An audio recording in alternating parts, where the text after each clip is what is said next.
Hello ಸ್ನೇಹಿತರೆ, ನಮಸ್ಕಾರ. MTech YouTube ಚಾನಲ್ಗೆ ಸ್ವಾಗತ. ಇವತ್ತಿನ ವಿಡಿಯೋದಲ್ಲಿ ನಿಮಗೆ ಹೊಸ ವರ್ಷಕ್ಕೆ ಹೊಸ ರೇಷನ್ ಕಾರ್ಡ್ ಯಾವಾಗ ಕೊಡ್ಲಿಕ್ಕೆ ಸ್ಟಾರ್ಟ್ ಆಗುತ್ತೆ ಅನ್ನೋದನ್ನ ಇವತ್ತಿನ ವಿಡಿಯೋದಲ್ಲಿ ನಿಮಗೆ ಸಂಪೂರ್ಣವಾಗಿ ತಿಳಿಸ್ಕೊಡ್ತೀನಿ. ವಿಡಿಯೋನ ಸ್ಕಿಪ್ ಮಾಡದೆ ಸಂಪೂರ್ಣವಾಗಿ ನೋಡಿ.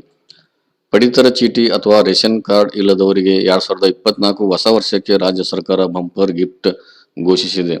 ಇನ್ನು ಮುಂದೆ ಸರ್ಕಾರದ ಪಡಿತರ ಚೀಟಿ ವಸ್ತು ಪಡೆದುಕೊಳ್ಳುವುದು ಮಾತ್ರವಲ್ಲದೆ ಸರ್ಕಾರದ ಇತರ ಯಾವುದೇ ಯೋಜನೆಯ ಪ್ರಯೋಜನ ಪಡೆದುಕೊಳ್ಳಲು ಅಗತ್ಯವಾಗಿರುವ ರೇಷನ್ ಕಾರ್ಡ್ ಅನ್ನು ಪ್ರತಿಯೊಬ್ಬರೂ ಹೊಂದಬಹುದು ಎಂದು ಸರ್ಕಾರ ತಿಳಿಸಿದೆ. ಆಹಾರ ಇಲಾಖೆ ಇದುವರೆಗೆ ಸಂದಾಯವಾಗಿರುವ ಸುಮಾರು 3 ಲಕ್ಷಕ್ಕೆ ಅಧಿಕ ರೇಷನ್ ಕಾರ್ಡ್ ಅನ್ನು ಹಂತ ಹಂತವಾಗಿ ಪರಿಶೀಲನೆ ಮಾಡಲಾಗುತ್ತಿದೆ. ಸುಮಾರು 20,000ಕ್ಕೂ ಹೆಚ್ಚಿನ ಪಡಿತರ ಚೀಟಿ ಪರಿಶೀಲನೆ ನಡೆಸಲಾಗಿದ್ದು, ಜನವರಿ 15ರೊಳಗೆ ಫಲಾನುಭವಿಗಳಿಗೆ ಪಡಿತರ ಚೀಟಿ ವಿತರಣೆ ಮಾಡಲಾಗುವುದು. ಇನ್ನು ಇದರ ಜೊತೆಗೆ ಹೊಸದಾಗಿ ಪಡಿತರ ಚೀಟಿ ಪಡೆದುಕೊಳ್ಳಲು ಅರ್ಜಿ ಸಲ್ಲಿಸುವವರಿಗೆ ಸರ್ಕಾರ ಅವಕಾಶ ಮಾಡಿಕೊಟ್ಟಿದೆ.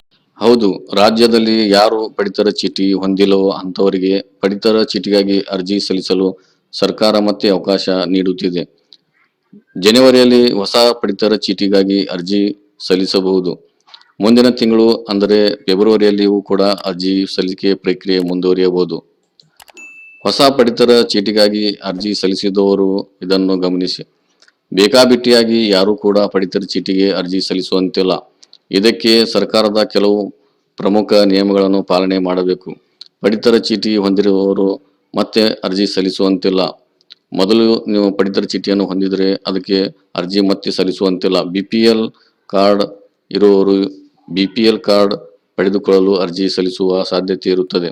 ಆದರೆ ಈ ರೀತಿ ಮಾಡುವಂತಿಲ್ಲ ಎಂದು ಸರ್ಕಾರ ತಿಳಿಸಿದೆ. ಇನ್ನು ಎರಡನೇದಾಗಿ, ನೀವು ಒಂದು ಪಡಿತರ ಚೀಟಿಯಲ್ಲಿ ಸದಸ್ಯರಾಗಿ ನಿಮ್ಮ ಹೆಸರು ಇದ್ದರೆ ಆ ಹೆಸರನ್ನು ಮೊದಲು ತೆಗೆಸಬೇಕು. ಆ ಕುಟುಂಬದಿಂದ ನೀವು ಹೊರಗೆ ಇದ್ದರೆ ಅರ್ಜಿ ಸಲ್ಲಿಸಬಹುದು.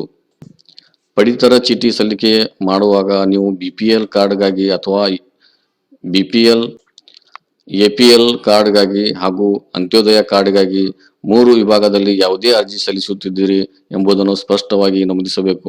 ಬೆಳಗ್ಗೆ 9ರಿಂದ ಮಧ್ಯಾಹ್ನದವರೆಗೆ ಮಾತ್ರ ಅರ್ಜಿ ಸಲ್ಲಿಸಲು ಅವಕಾಶವಿದೆ. ಸಲ್ಲಿಸಲು ಬಯಸುವ ಫಲಾನುಭವಿಗಳು ಆಹಾರ ಇಲಾಖೆಯ ಅಧಿಕೃತ ವೆಬ್ಸೈಟ್ನಲ್ಲಿ ಅರ್ಜಿ ಸಲ್ಲಿಸಬಹುದು ಅಥವಾ ಇರುವ ದಾಖಲಾತಿಗಳನ್ನು ಹತ್ತಿರದ ಸೇವಾ ಕೇಂದ್ರಗಳಿಗೆ ತೆಗೆದುಕೊಂಡು ಹೋಗಿ ಅರ್ಜಿ ಫಾರ್ಮ್ ಭರ್ತಿ ಮಾಡಿ ನೀವು ಅರ್ಜಿ ಸಲ್ಲಿಸಬಹುದು. ನಿಮ್ಮ ಹತ್ತಿರದ ಗ್ರಾಮವನ್ನು, ಕರ್ನಾಟಕವನ್ನು ಮತ್ತು ಬೆಂಗಳೂರನ್ನು ಕೇಂದ್ರಕ್ಕೆ ನೀವು ಭೇಟಿಯಾಗಿ ಆನ್ಲೈನ್ ಅರ್ಜಿಯನ್ನು ಸಲ್ಲಿಸಬಹುದು. ನಿಮ್ಮ ಹತ್ತಿರದ ಆನ್ಲೈನ್ ಸೆಂಟರ್ಗೆ ನೀವು ಭೇಟಿ ಕೊಟ್ಟು ನೀವು ಅಲ್ಲಿ ಡಾಕ್ಯುಮೆಂಟ್ಸ್ಗಳು ಏನೇನು ಬೇಕನ್ನೋದನ್ನು ಕೇಳಿಕೊಂಡು ನೀವು ಅರ್ಜಿಯನ್ನು ಸಲ್ಲಿಸಬಹುದು. ಅರ್ಜಿ ಸಲ್ಲಿಸಲು ಭಾಳ ಈಜಿ ಇದೆ. ನೀವು ಎಲ್ಲಿ ಹೋಗಬೇಕಾಗಿಲ್ಲ, ನಿಮ್ಮ ಊರಲ್ಲಿ ಇರುತ್ತೆ. ಅಲ್ಲಿ ನೀವು ಭೇಟಿಯಾಗಿ ನೀವು ಅರ್ಜಿಯನ್ನು ಸಲ್ಲಿಸಿ ಇದರ ಒಂದು ಲಾಭವನ್ನು ಪಡೆದುಕೊಳ್ಳಿ. ಇವತ್ತಿನ ವಿಡಿಯೋದಲ್ಲಿ ನಿಮಗೆ ಹೊಸ ರೇಷನ್ ಕಾರ್ಡ್ ಯಾವಾಗ ನೀಡ್ತಾರೆ ಅನ್ನೋದನ್ನ ಸಂಪೂರ್ಣ ಮಾಹಿತಿಯನ್ನು ಈ ವಿಡಿಯೋದಲ್ಲಿ ನಿಮಗೆ ತಿಳಿಸಿಕೊಟ್ಟಿದ್ದೇನೆ.